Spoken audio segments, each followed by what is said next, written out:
Si jamais une femme, après qu'elle a fait la mitzvah de Hala, elle a mis de côté, et elle a dû répondre au téléphone, et à ce moment-là, il y avait son petit garçon qui était à côté, et que justement, lui, il attendait le moment pour pouvoir jouer un petit peu avec la pâte. Qu'est-ce qu'il a vu? Il a vu que la pâte, elle était de côté, il a pris la pâte, il a recollé dans tout le pain. C'est un grand problème, parce que la Hala, on n'a pas le droit de la manger, on doit la brûler. On est tous téméim, on doit la brûler, on doit brûler cette Hala. Alors, comment on fait maintenant que ça s'est mélangé? Si on arrive à reconnaître l'endroit qui a été collé, alors on enlève la partie, et comme ça, c'est bon, c'est sûr que on sait que y a pas plus de mélange que ça. Maintenant, si on voit que c'est complètement mélangé, c'est bien pétri. Petit garçon, il a bien pétri tout le morceau avec tout le reste de la pâte. Alors, comment on fait? Il faut aller voir le hacham, et le hacham, il va mesurer, le rab va mesurer, est-ce qu'il y a 100 fois plus? S'il y a 100 fois plus, ça veut dire qu'elle dit par exemple elle montre combien elle a pris de halal, et le haram il voit combien il reste combien il y a tout dans toute la pâte. S'il voit qu'il y a 100 fois plus, ça devient batel. Maintenant, s'il n'y a pas 100 fois plus, c'est quoi la solution? Il y a pas, on a dit que ça devient pas batel, c'est mitaref, ça se mélange et tout devient assourd.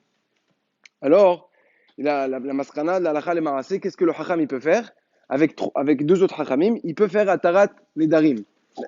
C'est pas Atara Nedarim ici, mais c'est Atara de la Afracha. De la même manière que le Hacham, il peut enlever un Neder, il a la force aussi d'enlever ce que la femme, elle a fait la Afracha de Hala, il a la force de dire que cette Afracha-là, elle compte pas. Pourquoi? Parce qu'elle regrette. Là, comment on fait Atara Nedarim? Si la personne, elle savait qu'elle allait pas tenir le Neder, elle allait pas faire le Neder, la même chose ici. Si elle savait que son petit, quand il allait s'amuser avec la Hala, il allait la mélanger, jamais il aurait fait la Afracha de Hala. Donc la même chose, on pourra être au Caire la mitzvah de Hala. Maintenant, tout le monde a posé une question, que a priori, si on enlève la mitzvah de Hala, automatiquement, ça fait que la bracha qu'elle a fait, c'est bracha levatala. Alors, on voit à ce cas-là qu'on peut répondre avec dans le cas de Netilat Yadayim. On sait que quand on va manger du pain, si on va manger que 30 grammes, on fait la Netilat Yadayim sans bracha. À partir de combien on fait la bracha? À partir de kabetza. Maintenant, si quelqu'un il s'est lavé les mains, il a fait la bracha, il a mangé un peu, après ça, il n'arrive plus à manger. Alors, est-ce qu'on l'oblige à manger pour que ce ne soit pas Bracha Levatala ou pas? Réponse, c'est qu'on n'oblige pas à se forcer à manger. Même s'il veut manger que Kazaït, c'est pas grave. Pourquoi? Parce qu'au moment qu'il a fait l'Intilat Yadayim, il pensait manger Kabetza. À la fin, il n'a pas pu. Donc, la même chose ici aussi. Quand la femme, elle a fait la Farchat Hala, elle pensait que c'était une bonne Hala. À la fin, elle n'a pas pu.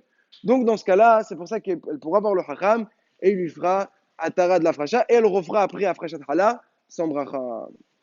Et Shema, on